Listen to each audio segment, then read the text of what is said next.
Welcome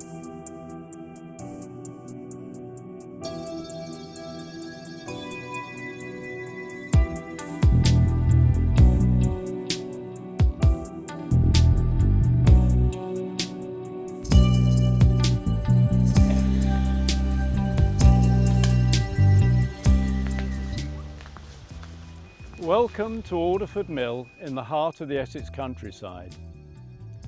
This is one of the 5 historic mills controlled by Essex County Council. In episode 1 of our series, we focused on the story of steam and introduced you to Beeleigh Mill near Malden, where a steam engine supplemented the water mill so that milling could continue when water levels were low.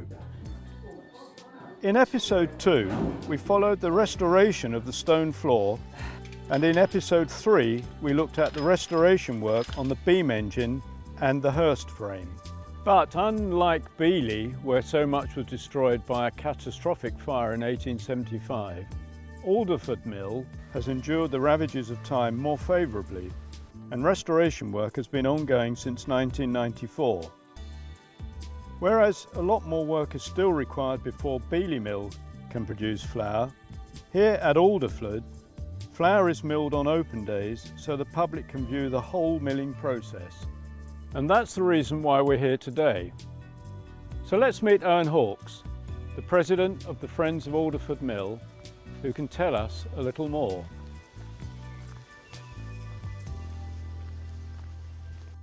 Owen, before you take us through the milling process, perhaps you could give us an idea of some of the history of this mill.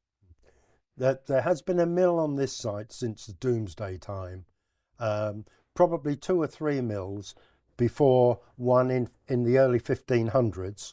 This particular mill was built in the late 1760s using some of the timber from the old mill on the upper floors.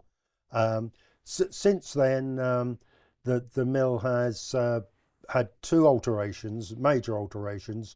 It has been extended to include a steam engine and 3 more sets of stones at the reverse of the mill.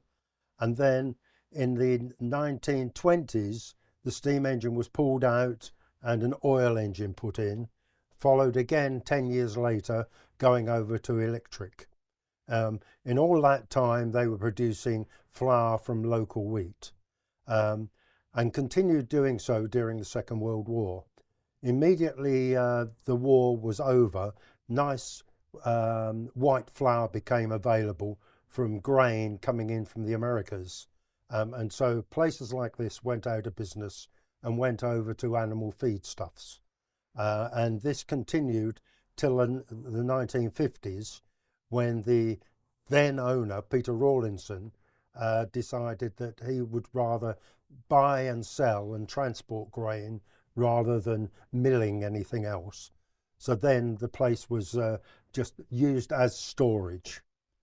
But since 1995, when Essex County Council bought the mill, there was major work rebuilding the external structure of the mill and the water wheel, a new shaft put in, etc. And following that, in 2008, we as a group, Friends of Alderford Mill, were sort of formed to look after the mill on behalf of the council. Only 5 years ago, when our water wheel packed up on us, we managed to get an elm tree from Dunmow, which we have used and replaced the water wheel completely, and that is our existing water wheel now. Since then, we've a team of retired guys on a Wednesday afternoon have been in, and we've replaced all the cogs on our crown wheel. The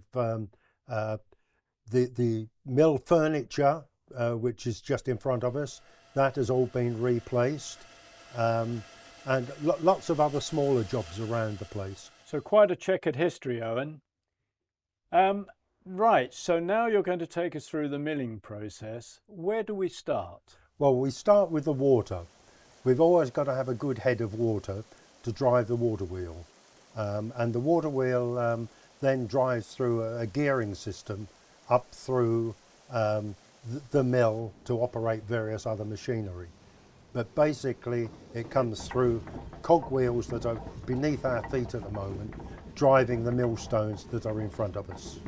So we've just come several flights of steps up to the top of the mill, and the first thing I see as the beginning of the process is a bag of wheat.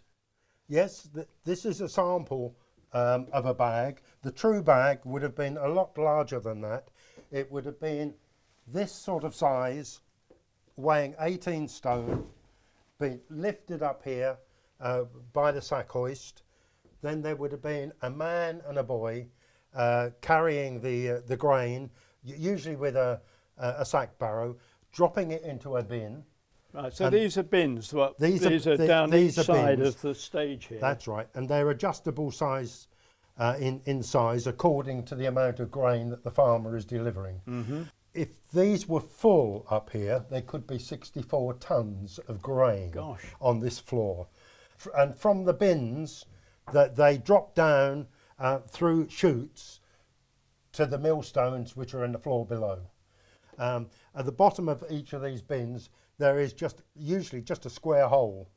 And from that square hole, there'll be either a sacking or a wooden chute to the actual mill hopper. Okay, so we go down a floor now and see where this grain is going next. Exactly.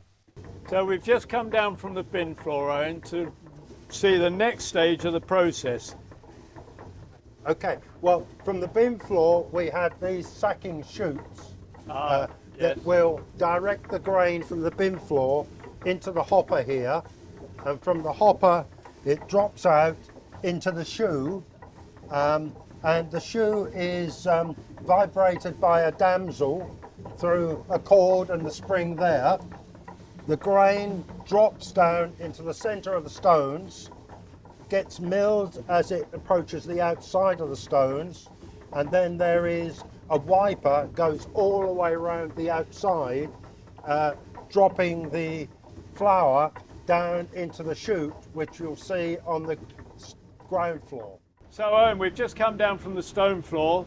We can hear the stones grinding away behind us. You've got your hands on a controller, and this is the flour coming out. Just tell us how you now control all of that. Right. Basically, we have three controls. One is the speed of the water wheel, and that's dependent on the height of water we have.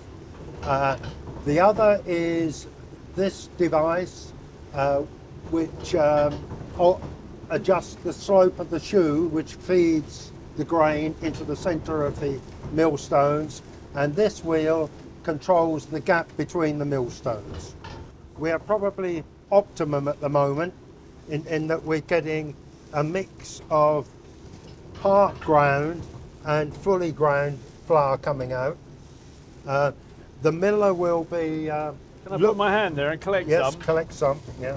There it is. Yes. And that, at the moment that is still quite coarse, and the ideal thing is to feed that back into the top, but we do have some coming out which is really fine flour, isn't it? Quite fine flour. Yep. And this is where the old saying rule of thumb comes from, in that the miller is feeling the actual grade of the flour between finger and thumb. We'd like to express our thanks to Owen and the team for showing us around and demonstrating the milling process. In our next film, episode 5, we will be following Robert Beelegh's progress as he crafts a superb model of the Wentworth beam engine installed at Beeleigh Mill. And in episode 6, we have a film that explains the link between Beeleigh Mill and Beeleigh Abbey. So I hope you will join me again as we move ever closer to the day when Beeleigh Mill is able to mill flour like we've seen here today.